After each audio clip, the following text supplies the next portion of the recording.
Over the last few decades, scientists from around the world have been making discoveries which clearly show that an intelligent designer is responsible for the creation of the universe. Many believe that the entire universe came into existence out of nothing by chance. But if you really think about it, nothing couldn't bring the universe into existence because nothing produces nothing. Everything that begins to exist must have a cause. But many believe that to get a solar system like ours with a planet suitable for life like Earth wouldn't be that difficult. However, many scientists disagree and have brought forth overwhelming evidence to support their position. For example, there are many forces in the universe that are precisely balanced that do things such as pull matter together. Without these forces, galaxies, planets, and stars would have never been able to form. Many stars have been observed to expand and contract significantly. They go from very bright to very dim even on a yearly basis. Fortunately for us, however, our star, the Sun, has an amazing stability. It does not expand and contract significantly like many other stars. If our Sun did expand and contract like these other stars, it would be catastrophic to life on Earth. Some stars will actually explode violently into a supernova. The debris from these explosions are called supernova remnants. According to many evolutionists, this debris should be visible with telescopes for millions of years. According to scientific research, galaxies similar to our galaxy experience a supernova on average about every 26 years. Therefore, if we know approximately how frequently they occur in galaxies similar to ours, the total number of supernova remnants we have in our galaxy should give us an idea of our galaxy's age. In looking for supernova remnants in our own Milky Way galaxy, astronomers have discovered a total of only about 250. So if a supernova occurs approximately every 26 years as we see from these other galaxies, a total of 250 supernova remnants would indicate an age of around 6,500 years for our galaxy. That's almost identical to the Bible's indication of how long our world has existed. Such a small number of supernova remnants points to an extremely young galaxy, definitely not billions or millions of years old, but rather thousands of years old. To put it another way, if evolutionists were correct about the age of the Earth, we would see tens of thousands of supernova remnants in our galaxy, not about 250. In order for us to exist on Earth, our Sun had to be a star with just the right mass and temperature, not too hot or too cold. Our Sun generates a perfect amount of energy for life on Earth. The Sun releases more energy in 1 second than mankind has produced in all of human history. If we were to experience a drop in the Sun's energy by only a few percent, all the oceans would freeze. The Earth is the correct distance from the Sun. If the Earth were slightly closer to the Sun or farther away, it would be too hot or too cold for life to exist. The size of Earth is also right, not too big and not too small. We also fortunately have the right size moon, primarily responsible for regulating the tides on Earth. These are just a few examples from a long list of factors that need to be just right on both the cosmic level and Earth's local level in order to have a planet that could support life. In many cases, if you even slightly altered these precisely balanced factors, life would be impossible on Earth. On Earth, many different forms of life are completely dependent upon each other. Examples are insects and plants such as bees and pollen-bearing plants. If either the plants or bees evolved before the other, they would have not survived. Therefore, they must have come into existence at the same time. The Earth's ocean basins and atmosphere have just the right mixture and balance of gases. If these gases were changed in any way, animal life and vegetation on Earth would die. Evolutionists have no explanation for why the Earth, unlike other planets, has such an incredible amount of water. We also have a planet that is rich in oxygen. If our current 21% oxygen level were just a few percent higher, our atmosphere could become completely unstable and explosive. Earth has a magnetic field. Without this field, the solar wind would blow our atmosphere away. Earth's atmosphere blocks harmful sunlight, while at the same time it allows sunlight that is useful for life. Plants require large amounts of sunlight to exist, and a human being's richest source by far for vitamin D is sunlight. When sunlight hits the skin, vitamin D is produced by the body. A lack of vitamin D has been directly linked to many health problems. The Earth's atmosphere also happens to be transparent. This conveniently allows us to view other planets, stars, and things like eclipses. A total solar eclipse is only possible because the sun is 400 times larger than the moon and is about 400 times farther away from the Earth. The result is that during a total solar eclipse from Earth, the sun and the moon appear to be the same size, creating a perfect match. And it is only because of these total solar eclipses that we have been able to make scientific discoveries that otherwise could have never been made. Evolutionists believe that the sun, Earth, and moon formed when our solar system came into existence about 4.5 billion years ago. But the moon is moving farther away from the Earth each year. So if the moon were too far away or too close to the Earth at the time humans existed, observers on Earth would never see the event of a total solar eclipse. Thus, according to evolutionists, the incredible total solar eclipse spectacle could only be seen in a tiny window of time in the solar system's existence. Isn't it interesting that humanity happens to exist on Earth during the very period of time when we could witness the event of a total solar eclipse? Another major problem for evolutionists is that the moon would have been extremely close to the Earth in the past. In fact, the moon would have gotten so close that it would have hit the Earth in far less time than 4.5 billion years ago. Evolutionists claim that our solar system emerged from a cloud of swirling dust. Therefore, the composition of the various planets and their temperature should be similar to one another, but they are not. Those who adhere to the Big Bang Theory actually believe that all matter in the universe was originally concentrated in something much smaller than a pinhead. Then it exploded, expanded, and the ordered system of things we see today came out. However, there are big problems with the Big Bang Theory.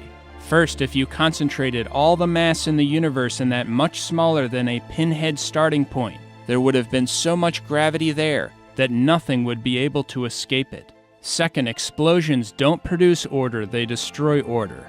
So it would be impossible to have an almost endless number of ordered things emerge from an explosion.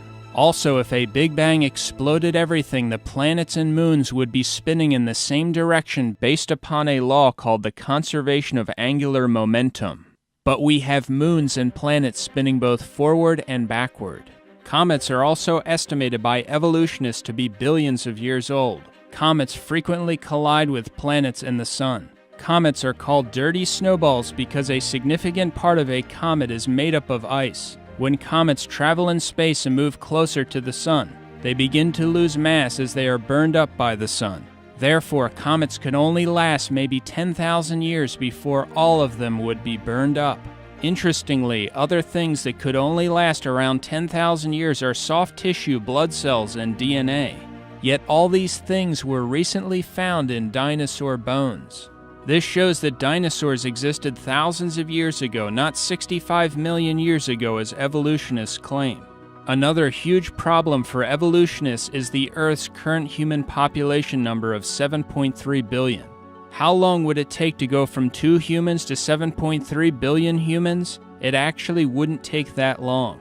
In recent history, the yearly growth rate average hit its highest mark in 1963 with a growth rate of 2.19%. The world population is currently growing at about 1.14% per year.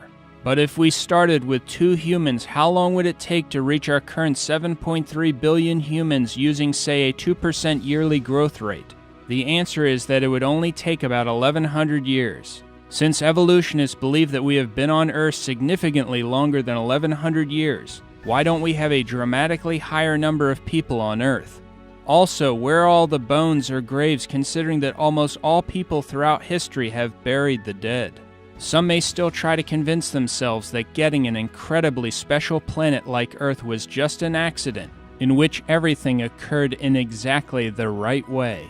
But even if someone believed this, how would life begin on Earth when it is a fact that life can't come from non-life? All living things on Earth are made up of cells, so what are the chances that even a first cell could have accidentally formed? About 150 years ago, when Charles Darwin was alive, the cell was considered to be something like a simple, unsophisticated microscopic blob of jello. As a result of recent discoveries, however, we now know just how amazingly complex these extraordinarily small cells are. The adult human body contains 100 trillion cells of various sizes. 10,000 average-size human cells could fit on the head of a pin, and every single cell contains information equivalent to about 4,000 books. The information for all the cells in one adult in book form would completely fill the Grand Canyon more than 75 times. The cell is similar to a supercomputer but microscopic in size. The cell could also be viewed as an amazingly miniature city, with an elaborate network of connected assembly lines with numerous molecular protein machines, carrying out different tasks which make the cell work. For example, in the cell there are little molecular trucks that travel over microscopic highway-like structures carrying materials around the cell. One example of a molecular machine in the cell is the flagellar motor that some bacteria use to swim. It is a molecular rotary motor that has a whip-like tail that can operate at up to 100,000 revolutions per minute. This is a picture of the flagellar motor magnified more than 50,000 times. It is 1/100,000th of an inch long. 8 million of these tiny motors would fit inside the cross-section of a human hair. You can see the details of its construction. It is made up of 30 different protein parts. It looks like it was designed by an engineer. The flagellar motor is extremely similar to an electric motor. Rotating forward and backward, the flagellar motor drives a bacterium through extremely sticky liquid conditions. As a result of the flagellar motor, a bacterium's top swimming speed is estimated to be the same as a human swimming at 60 miles per hour. If that doesn't sound impressive to you, consider that the fastest swimming speed of a human ever recorded was about 5.5 miles per hour.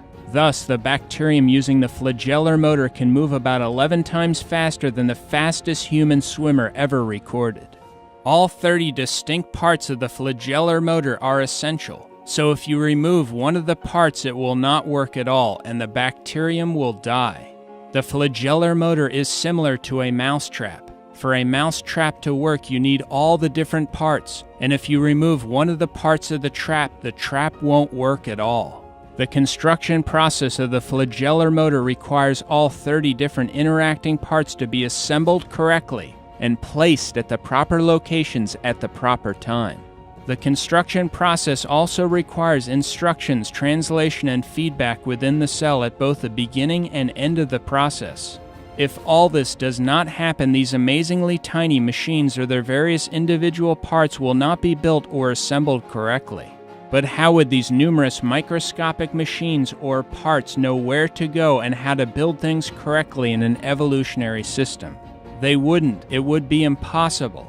These facts refute and eliminate Darwinian evolution, which is, by definition, a blind, undirected process without either plan or purpose. Cells are mostly made up of proteins. A typical cell uses thousands of different kinds of proteins. To get even the simplest cell would take at least 600 different protein molecules. Proteins are made of amino acids. A single functioning protein is typically made from a chain of between 50 to 1,000 amino acids. Some proteins require a chain of thousands of properly sequenced amino acids. Every time a new amino acid is joined to a chain, it must form a chemical bond called a peptide bond in order to successfully join with the other amino acids in the chain. Left-handed and right-handed amino acids are produced with about the same frequency, but only left-handed amino acids can be selected for use in a chain to make a protein. Evolutionists do not have any idea why proteins only use left-handed amino acids. Every amino acid in the long chain also has to be a specific amino acid. There are 20 different types that can be selected, and they need to be placed in the correct order in the chain in order to form a protein. The amino acids are placed in the exact right order because of a molecule in the cell called DNA. DNA could be described as a master blueprint, information code, or special language that uses a 4-letter chemical alphabet. The chemical letters or code in DNA are the set of instructions for the cell's machines on how to correctly assemble amino acids in chains to build proteins. If the DNA is not present from the very beginning, the amino acids will not be correctly selected and placed in the proper order. As a result, a protein will never form and the cell will not survive. DNA can't function without at least 75 pre-existing proteins, but proteins are produced only by DNA. Since each needs the other, they must have come into existence at the exact same time by God. This fact eliminates evolution. A DNA fiber is only about 2/millionths of a millimeter thick. While DNA is not thick and is incredibly small, it is extremely long when uncoiled. In fact, if the DNA in just one of your cells were uncoiled, connected, and stretched out, it would be over 7 feet long. It would be so thin that its details could not be seen even under an electron microscope. If all the DNA in your body were placed end to end, it would stretch from here to the moon more than 500,000 times. If you took a set of DNA from every person who ever lived and placed it in a pile, it would weigh less than an aspirin. Yet the information storage density of DNA is many times greater than the most advanced silicon computer chip. Bill Gates described DNA saying, quote, "DNA is like a computer program, but far, far more advanced than any software ever created. But having the complex DNA instruction program is not enough by itself. Other things in the cell must be able to understand and use DNA's information program. In other words, the highly complex DNA program is actually worthless unless you also have a system inside the cell that can understand the DNA language. To understand this better, imagine that DNA is a complex CD or DVD disc. But if you don't also have a machine or system that can read, understand, and utilize the information on the disc is worthless. Therefore, other things in the cell need to understand and be able to use the DNA information program in order to build things correctly. If not, the cell will die. DNA is able to make an identical copy of itself. God also programmed DNA to detect and correct errors. There are special proofreading protein machines that constantly travel up and down the DNA molecule looking for any errors requiring correction. If any problems are detected, repairs are made immediately. This whole process is incredibly complex. The information contained in DNA proves that life doesn't just consist of matter and energy. It also contains information.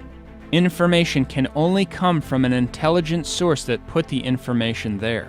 Another function of DNA is that it is the program that God uses to build what you look like, your hair color, your height, etc.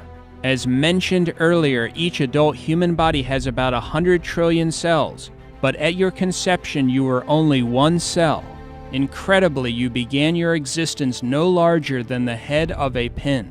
Yet all the complex information that physically defined you and every organ in your body was there, contained in that one cell. Within 1 month of your conception, your eyes, ears, and lungs developed. Billions of new cells formed and your size increased by over 10,000 times. Shortly after the first month, the speed at which you were rapidly growing slowed down dramatically. If it didn't slow down and your speed of growth stayed the same, you would have weighed 3,000 pounds at birth. After 2 months, you were only 3 to 4 centimeters long, still small enough to fit inside a walnut shell. There is no evolutionary explanation for the incredible complexity involved in conception and birth, or even a reason for reproduction itself. Evolutionists believe the amazingly complex, radically different yet complementary reproductive systems for all the different kinds of life happen to develop by chance, completely and independently at the same time. Just a slight incompatibility in one of the two systems would make both reproductive systems useless, and life would become extinct. Also, how would reproduction have happened in the beginning if there only had been a male and not a female? How would reproduction occur without reproductive systems or organs before they, quote, evolved? According to evolutionists, humans evolved from land creatures which evolved from fish. But how would the first fish make it onto land and survive out of the water? How did the animals and human beings survive without having organs, limbs, and other things critical to life as these things were, quote, evolving? Also, not one transitional fossil has ever been discovered that shows one kind of animal evolving into another kind of animal. And the so-called missing link fossils, which some use to argue that apes evolved into human beings, have all been shown to be fully ape, fully human, or fake. Evolutionists also have no explanation for consciousness or for the origin of the immune system. For example, white blood cells attack bad bacteria in our body. White blood cells will actually search out and chase down bad bacteria on seek and destroy missions. In order to do this, they must have the programmed information that enables them to tell the difference between friend and foe. Unless all of this was in place and working from the beginning of life, a requirement that rules out evolution, bacteria and other agents of disease would have won, and we would not have survived. Evolutionists have no explanation for the extremely complex, yet perfect precision in which the body clots blood. Disaster can happen if blood doesn't clot at the proper time or in the proper place. If blood were to start clotting in the wrong place, for example, in your lung or in your brain, you could die. If blood began to clot too long after too much blood had drained or didn't cover the entire cut, you could die. If the blood clotting isn't restricted to the cut area alone, your entire blood system could solidify. Evolution has no explanation for blood clotting. For how would your body automatically know when and where to start the blood clotting process unless there is intelligent internal information to guide it? And speaking of blood, what came first, blood or the heart that pumps blood? Did skin evolve before blood? If so, how did it survive? The truth is that all these things had to be completely developed and present together from the beginning in order for humanity to survive. The 3-pound human brain is the most complex and orderly arrangement of matter in the universe. The adult human brain contains 10 to the 14th power. That's 100,000 billion electrical connections. That's more than all the electrical connections and all the electrical appliances in the world. On the back of your eyeball is the retina. It is less than 1 square inch. Yet that 1 square inch contains over 137 million light-sensitive cells, all of which are wired to the brain. The human eye can heal itself and is self-cleaning. The eye also has automatic focusing, enabling a person to distinguish millions of colors. If your eye were off even by a slight degree, you would see double. These facts are just some of the evidence that proves we were created by God. And we find clear evidence of God's creative power and intelligence not only in the design of man, but also in the incredible complexity of animals and insects. This is covered in detail in the video series Incredible Creatures That Defy Evolution. Some believe that the complexity of life in the universe can be explained by the possibility that an alien race created it. But do you really believe that aliens have the power to create the Earth? Or how about something the size of the sun?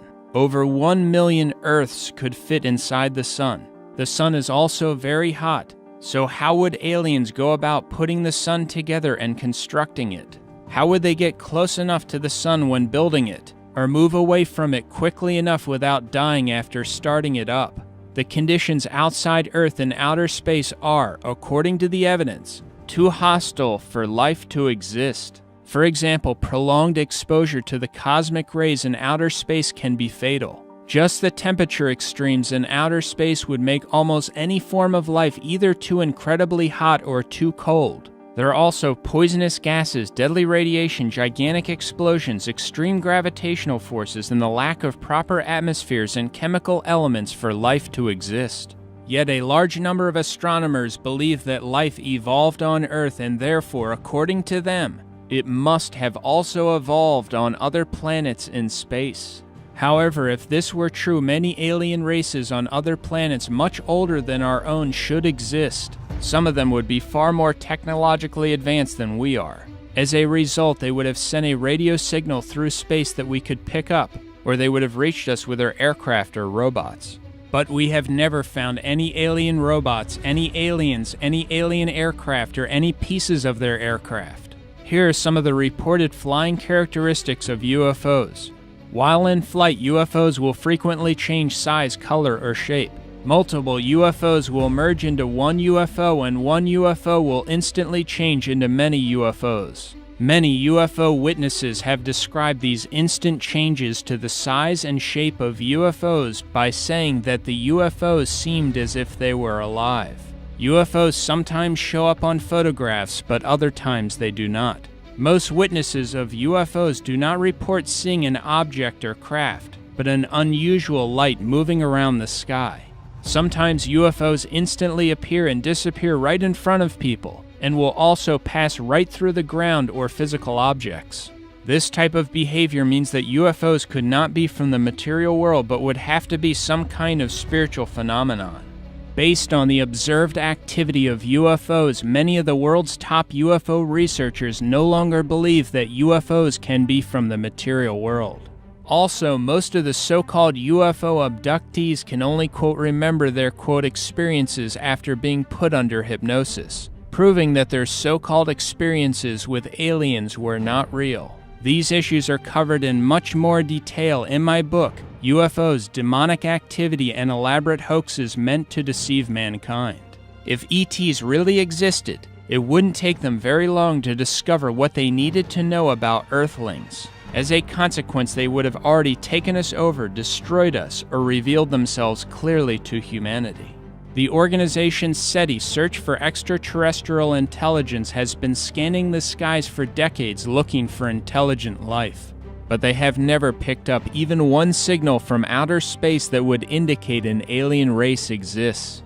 Those searching for ETs have said that if they did pick up even one complex signal, it would prove that an intelligence must have produced it.